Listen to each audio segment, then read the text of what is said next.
Audio Jungle.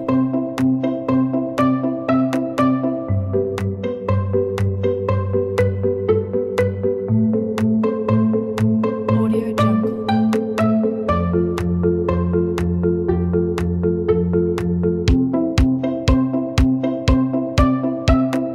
Audio Jungle.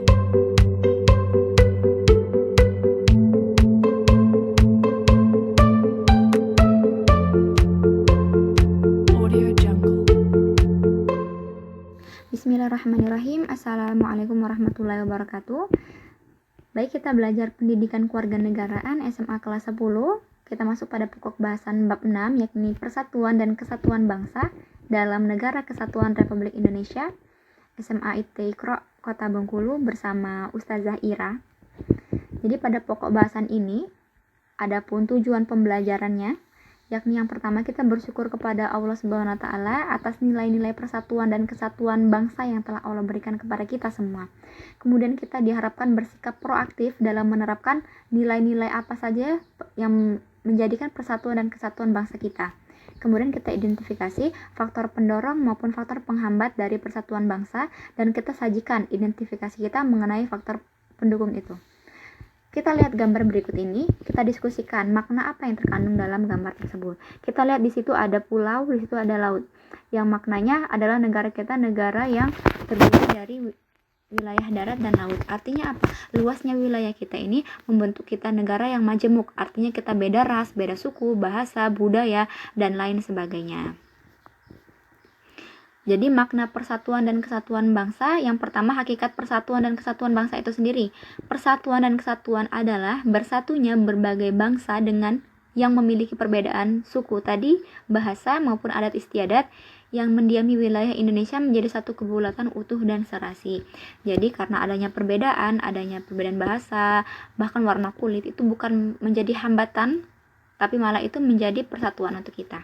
Kemudian pada tanggal 27 sampai 28 Oktober 1928 pernah dilangsungkan sebuah Kongres Pemuda II di Jakarta yang hasilnya adalah suatu pernyataan sangat penting dalam sejarah persatuan dan kesatuan bangsa, yaitu melahirkan sebuah Sumpah Pemuda yang kita selalu peringati setiap tanggal 28 Oktober.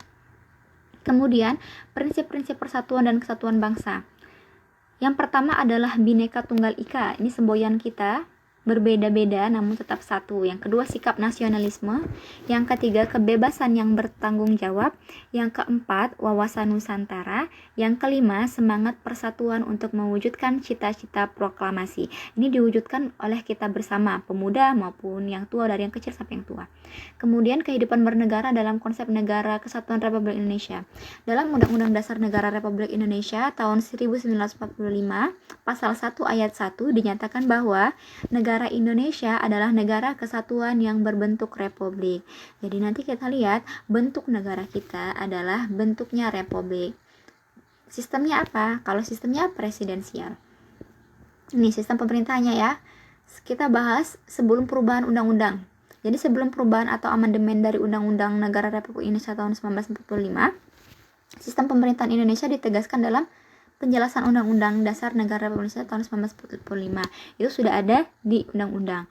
Kita lihat apa perbedaan dari sistem pemerintahan sebelum perubahan sampai setelah amandemen. Jadi yang pertama, sistem pemerintahan Indonesia sebelum perubahan undang-undang itu menganut sistem pemerintahan presidensial. Memasuki era reformasi, saat ini bangsa Indonesia bertekad untuk menciptakan sistem pemerintahan yang demokratis. Yang demokratis maknanya dari rakyat, oleh rakyat, dan kembali lagi kepada rakyat, untuk rakyat juga. Kemudian sistem pemerintahan Indonesia setelah perubahan. Ini setelah perubahan ya.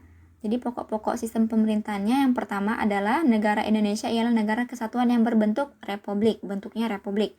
Yang kedua, Majelis Permusyawaratan Rakyat terdiri atas anggota Dewan Perwakilan Rakyat dan anggota Dewan Perwakilan Daerah yang dipilih melalui pemilihan umum.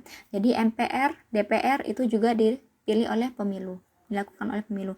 Kemudian yang ketiga atau yang C, Presiden Republik Indonesia memegang kekuasaan pemerintahan yang dibantu oleh seorang wakil presiden. Jadi tidak ada yang namanya presiden tanpa wakil presiden. Kemudian yang keempat atau yang D, presiden dan atau wakil presiden dapat diberhentikan dalam masa jabatannya oleh MPR atau atas usul DPR, Dewan Perwakilan Rakyat. Kemudian yang kelima atau yang ke-E, presiden tidak dapat membekukan dan atau membubarkan DPR. Tidak bisa ya. Terus yang F, presiden dibantu oleh menteri-menteri negara. Menteri-menteri itu diangkat dan diberhentikan oleh presiden. Jadi menjadi hak prerogatif presiden untuk memilih bahkan memberhentikan menteri-menteri yang dianggap itu kurang layak. Kemudian yang G-nya, Negara Kesatuan Republik Indonesia dibagi atas daerah-daerah provinsi. Jadi ada berapa provinsi? 34 ya. Kemudian yang H, Dewan Perwakilan Rakyat memegang kekuasaan untuk membentuk undang-undang. Jadi siapa yang membuat undang-undang? DPR. DPR itu kemarin apa? Lembaganya, lembaga legislatif. Kita lanjut lagi. Yang selanjutnya adalah ke-I, kekuasaan kehakiman atau yudikatif yang sering kita dengar ya, dilakukan oleh sebuah Mahkamah Agung dan badan peradilan yang berada di bawahnya. Jadi masalah kehakiman, peradilan itu adanya di yudikatif atau kalau lembaga tertingginya kita sebut dengan Mahkamah Agung.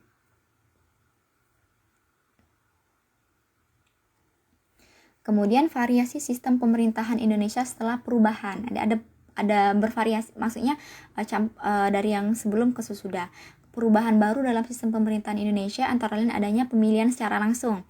Kemudian sistem bikameral DPR dan DPD, mekanisme checks and balance, serta pemberian kekuasaan yang lebih besar kepada DPR untuk melakukan pengawasan dan fungsi anggaran.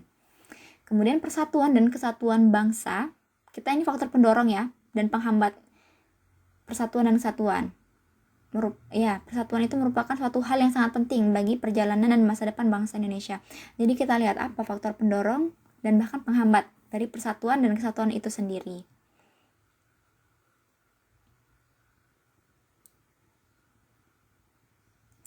Kita lihat dari faktor pendorong persatuan bangsa. Yang pertama, bangsa Indonesia memiliki Pancasila sebagai dasar negara. Jadi ini sebagai faktor pendorong ya, karena kita punya falsafah atau dasarnya.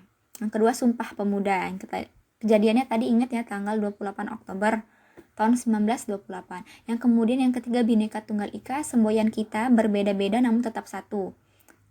Dan yang terakhir adalah semangat kebersamaan atau nasionalisme. Kemudian faktor-faktor penghambat persatuan dan kesatuan bangsa. Yang pertama, keberagaman masyarakat Indonesia, dari tingkat pendidikan yang berbeda, dari masa lalu yang berbeda, sejarah yang berbeda, bahasa yang berbeda, itu emang agak sulit. Kemudian yang kedua, Indonesia memiliki wilayah yang sangat luas dengan ribuan pulau. Dan yang ketiga, ketidakpuasan terhadap ketimpangan ekonomi dan tidak meratanya pembangunan ekonomi. Sudah kita lihat banyak bangunan-bangunan di kota semakin maju, namun di daerah-daerah tetap tertinggal. Kemudian perilaku yang menunjukkan sikap kita menjaga keutuhan negara NKRI ini. Yang pertama, mengembangkan sikap nasionalisme. Yang kedua, kita bertoleransi dalam kehidupan beragama. Yang ketiga, mengembangkan kesadaran sosial. Jadi ya,